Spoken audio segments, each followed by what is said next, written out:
So, the hangars and freight. This was supposed to be part of 3.23, but will now be part of 3.24, as the feature was not completely ready and it is a pretty big one. We already know about this, or we know parts of this at least. There is the item bank for smaller items, first person items, and whatnot. And we do have the freight elevator, which we can use for bigger cargo and also for those items as well. We can customize our hangar to an extent because it will always remain how it is, how we leave it, and it will be based, of course, on our biggest ship. And those with smaller ships will now also get a bit bigger hangar because if you only have a light fighter, the hangar was a bit too small. This will be the first real ownership of a location of a hangar, and this is of course excluding ship because you could kit out your ship, have snobs in the back or some ground vehicles or hover bikes. You could store piles of weapons on your ship and all of that. But once you lost it, you lost it.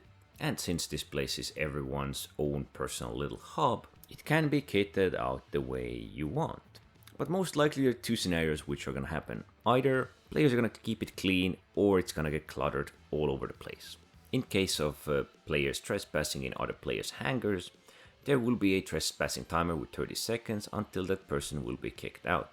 Additionally, they will allow us to shoot those who trespass in our personal little hangars without getting a crime stat.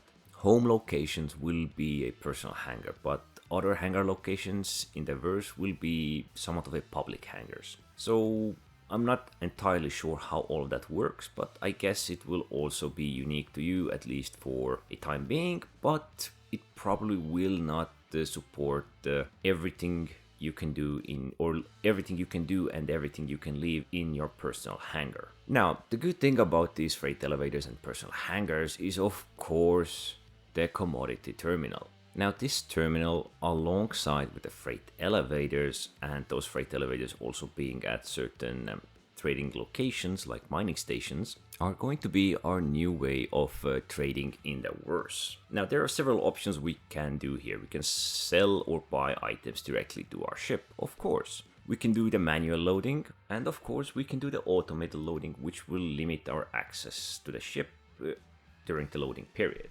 But we can also store the items we bought from, let's say, mining station, 100 crates of minerals or so, and those can be stored in our personal hangar storage. And we can sell it from there, which is a kind of a good option. What is unique about this is that we can buy containers of different sizes. So if you buy two 16 unit containers, they'll be ready quite quick. But if we buy 32 1 unit containers, that is supposed to take a lot longer. So the idea would be to get the biggest containers possible, which your ship can handle, and as many of them to reduce the loading time. And since there are cargo missions coming, well, this is of course a definitely good addition. I am not sure how well they're gonna play out at first because, well, it's Star Citizen and we have a tendency of finding ways to break the game, or sometimes the game just breaks itself, or the features aren't finished, few things aren't left unpolished, some things might not work. Well, it is Star Citizen and these things have a tendency to happen because there is just so much more coming every few months, and some of the older things which are broken, well, it does feel like they have been forgotten. But anyway, still an interesting take on the freight elevators, personal hangars, and the cargo. Anyway, don't forget to like, subscribe, and thanks for watching.